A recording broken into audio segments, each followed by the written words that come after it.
In this episode, we will focus on the one-room schoolhouse, the Saline High School talent show, and an interview with the city manager. I am Maher Al-Awar, and you are watching Spotlight Saline.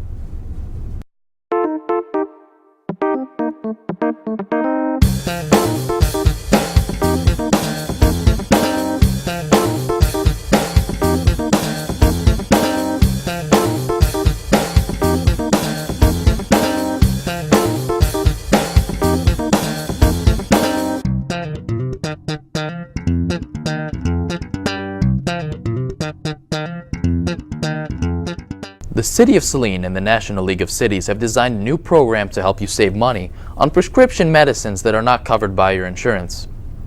The City of Saline prescription discount card is available to all city residents free of charge and can save an average of about 20% off the commonly prescribed medication price at participating pharmacies across the country, including many of the ones in the City of Saline. You and your family may use the discount card anytime that your prescription is not covered by your insurance. There's no restrictions and no limits on how many times you can use your card. To learn more about where you can pick up the card and what pharmacies participate in the network, you can call the toll-free number at the bottom of the screen or visit caremark.com. Now it's time for our Spotlight Place. In this episode, we are featuring the Weber Bliss one-room schoolhouse. Hello, my name is Brian Marl, and I am a lifelong resident of the Saline community, and today I'm going to be talking about the Weber Bliss one-room schoolhouse located at the corner of Woodland Drive and Weber Bliss Drive here in the city of Saline. Thank you, Sean. I want to thank you for joining us here at the Weber Bliss School today and interviewing me. The history of the school is this schoolhouse was originally located at the corner of Ellsworth and Ginsley Road, which is in Lodi Township. And it was built upon the foundation of an older schoolhouse, which we prognosticate burnt down sometime in the 1860s. This actual building which you're in today was built in 1869, and it was used as a schoolhouse from 1869 until the mid-1950s. And it was actually located on the Weber farm, and Mr. Weber used it actually as a tool shed. This wall adjacent to us was actually exposed with a door, and he housed tools and equipment inside of it. The school district and the superintendent, Ellen Ewing, got in contact with the Weber family, and they wanted to donate it and see it refurbished and restored and see it as a great asset to this community, a resource which our school members, or our school children, and community members could use. So again, Ellen Ewing brought that group together. We decided to move this school in the early 2001, and it was actually moved from the corner of Ellsworth and Ginsley Road to its present location here at Woodland in 2002. And there's been a whole host of remodeling and renovations that have taken place. As the name indicates, this was truly a one-room school for over 150 years. We have added in the rear here some storage space. We've added a basement. We've also added a bathroom which did not exist. And then there was this front room here. We added sort of two front rooms, one which is the main front door and the other which is a storage space behind us. And then basically almost all of the artifacts were acquired during that time period. The foundation was restored, a new roof was put on, a variety of painting jobs took place. So this building it has really been transformed as to where it was about 5 years ago. It is a fully restored, fully accessible one-room school. Who uses it, and what do they use it for? It is used and owned by the Saline area schools, and the actual building itself is maintained, and the programs are administered by the Saline Area Schools Historic Preservation Foundation, which is the group's name, of which I am a member. It is actually, the simple answer is it is used by every 3rd and 4th grade class in the Saline area schools. Every one of those classes visits us, some in the fall, most of them in the spring and summer. It's a day-long field trip here in which they get to experience what it would have been like for school children to attend a one-room school 50, 100 years ago. I am one of the docents here, and what I mean by docents is I am one of about a dozen people who assist the 3rd and 4th grade teachers when they come here in administrating our programs and teaching the curriculum. I'm also able to serve as a headmaster, and it's a great opportunity. I enjoy it, and what's more rewarding is even though I find a lot of satisfaction, fulfillment from it, I know that the school children who visit this building find even more. We are going to continue to host all 3rd and 4th grade classes in the Saline Area School District. We have a variety of community events which we hope to expand upon in the years to come, and we want to encourage people to utilize and rent this facility. What community events happen here, and what's the contact information for this building? I'm really glad and I'm appreciative that you asked that question, because I think there are some people in our community who think that we only offer programs for our school children, i.e. our 3rd and 4th graders, and it's actually not true. We have a variety of community events. We used to have a holiday program here around Christmas time. This last year we had an open house and ice cream social, and that's probably a program we will continue to do in the summer, early fall of 2009 as well. This facility is available for rent, and it is very accessible, and we encourage individuals and outside groups to use it. If you would like to rent the Weber Bliss School, or you would like more information about how to access it, you can contact Saline Community Education by phone at 429-8020. The regular school number is 429-8000, or you can go to the Saline Area Schools website, which is salineareaschools.org, and then under departments, access community education and contact them through the internet, through the web. Basically, beginning in April, from Monday through Friday, this schoolhouse will basically be booked. Again, all of our 3rd and 4th grade classrooms in the Saline Area School District will be attending for a one-day-long field trip. We will also be hosting, and this is a really exceptional and great opportunity for us, we will actually be hosting the Michigan Association of One-Room Schoolhouse conference here later this spring. That's a great opportunity for us. It's a great way for the Saline Area Schools Historic Preservation Foundation to share this great jewel, this great gem of our community with people from around the state. If you'd like to rent the building or like to find out more information about the schoolhouse, you may go to the Saline Area Schools website and access the departments, and then go to community education where you can find out more information. Well, thank you for your time, Brian. Thank you very much, Sean.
For more information on the schoolhouse, you can give a call to Community Education at 429-8020, or you can visit the salineschools.com.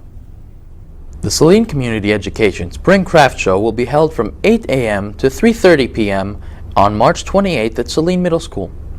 The event will feature more than 135 craft people showcasing their most recent work from throughout Michigan, Illinois, Indiana, and Ohio. Among the crafts will be ceramics, clothing, wood, toys, silk, and dried flowers, as well as candles and furniture. All of the products are designed, made, and displayed by the individual crafters themselves. Many are one-of-a-kind items selected through a jury process. In addition, Saline Community Education and the Craft Show are sponsoring a spring gift basket contest. Local groups and individuals are invited to prepare a food basket for any meal. Rules for the contest are available at the website salineshows.com. Voting for the show by money will determine the winner. Both the baskets and the proceeds from the contest will be given to Saline Social Service. Admission is $2 and there's free parking available. However, strollers are not allowed. For more information, please call 429-5922 or visit salineshows.com. We're now going to go to Sean Hogan, who's interviewing our city manager, Todd Campbell. It's now time for our Spotlight Person. I'm here with Todd Campbell, the city manager. Thank you for coming today, Todd. My pleasure. Thanks for having me. How long have you lived here in Saline? Well, I actually lived here. I've been here, my family and I have been here for not quite 3 months. I've been on the job for a little over a year, commuted for about 10 months. So. And you said you've been working here for over a year. Right. Where else have you worked other than Saline? Started off in local government as an administrative intern for my hometown in Cadillac, Michigan, up north. My first job after graduate school was as the village manager in Homer, Michigan. A smaller community, about 1,800 people, just west of Jackson, about 20 minutes. And then I was there for a little over 2 years. Then I went to the city of Greenville as assistant city manager and was there for 3 years. And then most recent stop before Saline was went to the city of Sturgis as the assistant city manager. Population 12 or 13,000 approximately. Was there for 5 years, and now we're here in Saline, and I hope to be here for a long time, Lord willing. So, what exactly do you do for city manager here in Saline? Well, the easy answer is I'm responsible for the day-to-day operations of the city, appointed by the mayor and city council. But in more detail, we provide a number of services. We're a full-service community. We provide water, sewer, police, DPW, which is plowing and streets and maintaining of the cemetery and parks and fixing water mains and sewer main breaks and the like. Of course, our city clerk's office that runs the elections. Our treasurer's department for collecting taxes, and our assessing department, finance, all those things, wastewater and water. We have what we call our pollution control facility, our wastewater treatment plant. We also have a water treatment plant for our drinking water as well, which is fairly new, a couple years old. So we have great staff, very talented staff, department heads, frontline folks, and it's my responsibility to make sure that those services continue at the top level that our residents are accustomed to as well as deserving of. So, it seems like you oversee a lot. What would you say is the most interesting aspect about your job? Most interesting aspect?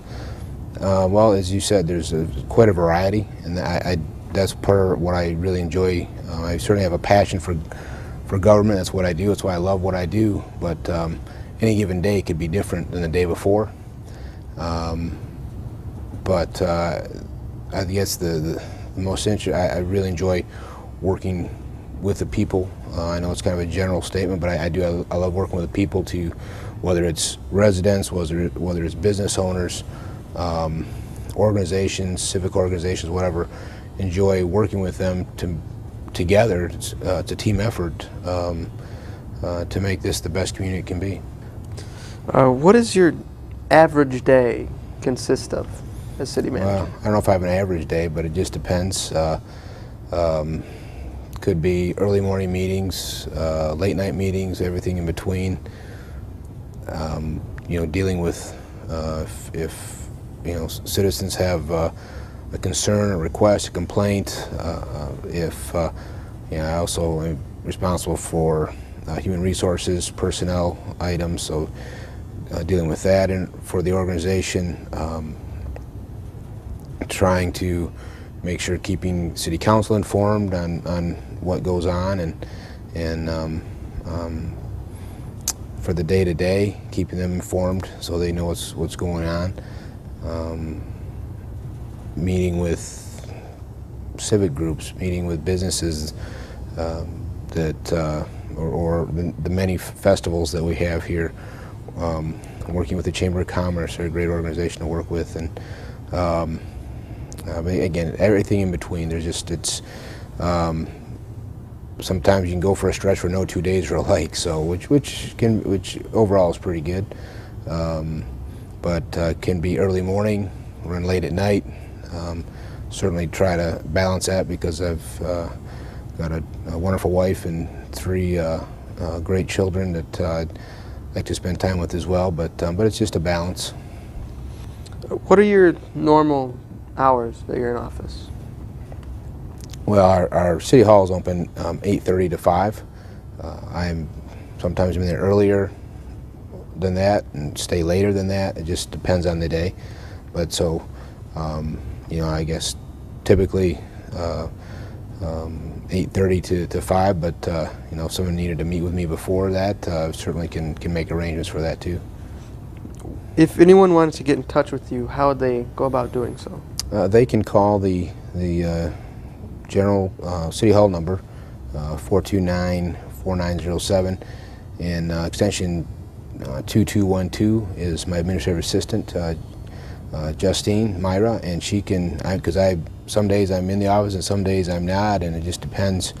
But she always knows where I'm at and can track me down, or if she wanted to schedule something, she has my schedule and can get it scheduled. So. Thank you for that great interview. It's great to know more about our city government officials. Now, on another note, nearly everyone knows someone with cancer or someone who's been affected by its presence. That's partially why the Ray of Hope fashion show and auction will return for its 10th year on March 14th. The fashion show and auction is a fundraiser in Ann Arbor that supports the Mary Kay Ash Charitable Foundation for Women's Cancer Research and Breaking the Silence. The foundation was founded by Mary Kay Ash, who dedicated much of her life to cancer cure research and also instituted shelters for domestic abuse. The Mary Kay Ash Foundation raises billions of dollars each year that it donates in the form of grants, programs, and shelters, which included the Ann Arbor Safe House. The event will include a silent auction, live auction fashion show, and lunch. It will be held at the 4 Point Sheraton Inn in Ann Arbor and runs from 9 a.m. to noon. Some of the things that will be available for bidding in the live auction include a quilt, an airplane ride over Ann Arbor, University of Michigan football tickets on the 50-yard line, and many, many more. The silent auctions items are more reserved and include jewelry, Mary Kay gift baskets, gift certificates, and a lot more as well. The different individuals who are recruited to model will be sporting clothing from Dress Barn, collected works from Carytown, and a new boutique that just opened in Ann Arbor. For those interested in attending, tickets are about $30. A table for 8 purchased together is available at a discounted price of $210. Tickets may be ordered by calling Phyllis Emery at 1-734-544-8509 or emailing phyllisemery@comcast.net. Now it's time for our Spotlight event. Saline High School just had its annual talent show, and let's see how it turned out.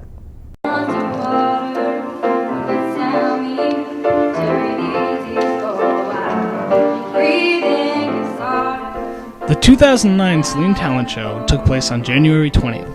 It had 19 acts that were composed of singing, dancing, and comedy. The show was open to any student who wanted to participate. It was hosted by Becky Mueller and Chris Livesey.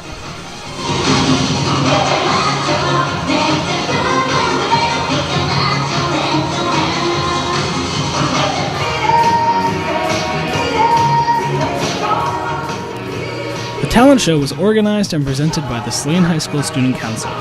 Tickets were $5, with all proceeds going towards Saline Social Services.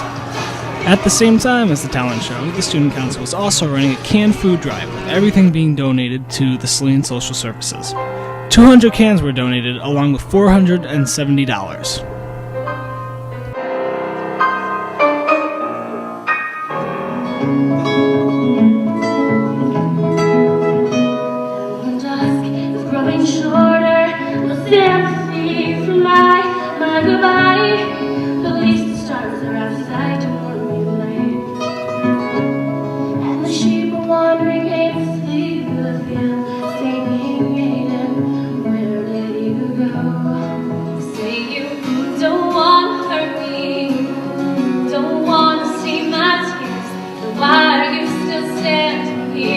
Watching me drown, and it's alright, I'll be fine. Don't worry about this heart of mine, just take it out there. The judges for the talent show were teachers Mrs. Chris Trainer and Mrs. Barb Cornish, and para-educators Miss Laura Johnson and Mrs. Lynn Strock.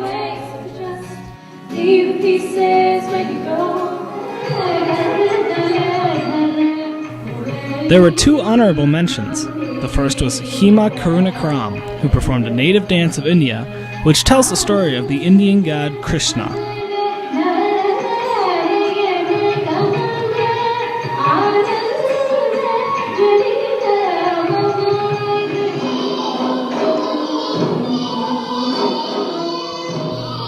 The second was Ju-won Kim, who performed a native dance of Korea with knives and fans.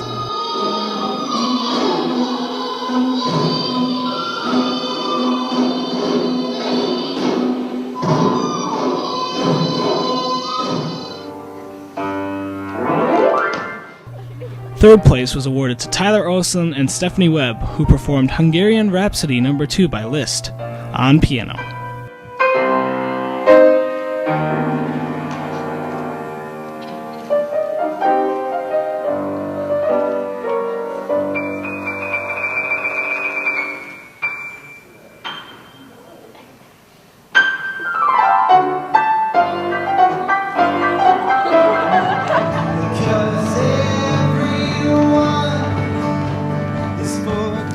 Second place was awarded to the band One Way, who sang Better Days by the Goo Goo Dolls.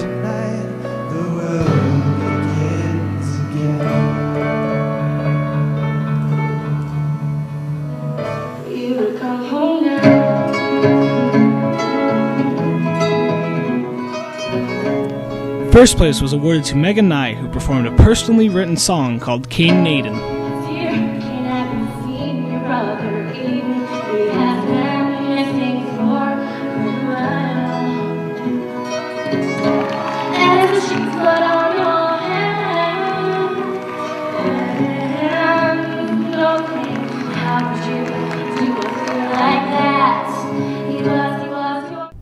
Speaking of showing off your inner talent, the Washtenaw Area Teens for Tomorrow and Teen Center Without Walls are looking for talented bands to audition for their 4th annual Battle of the Bands. In previous years, more than 500 people attended the event, and winners were provided with funds to further their careers in music. Local bands with at least one of their members still in high school, or the majority of the band members, 19 and younger, are eligible to attend. Any band interested in auditioning should call the number at the bottom of the screen or send an email at info@tcw2.com. Thank you for watching Spotlight Saline. If you would like to help us out with Spotlight Saline or anything else, you can call us by contacting 429-8055 or visiting our website at sctn.org. And from all of us here at SCTN, have a nice day.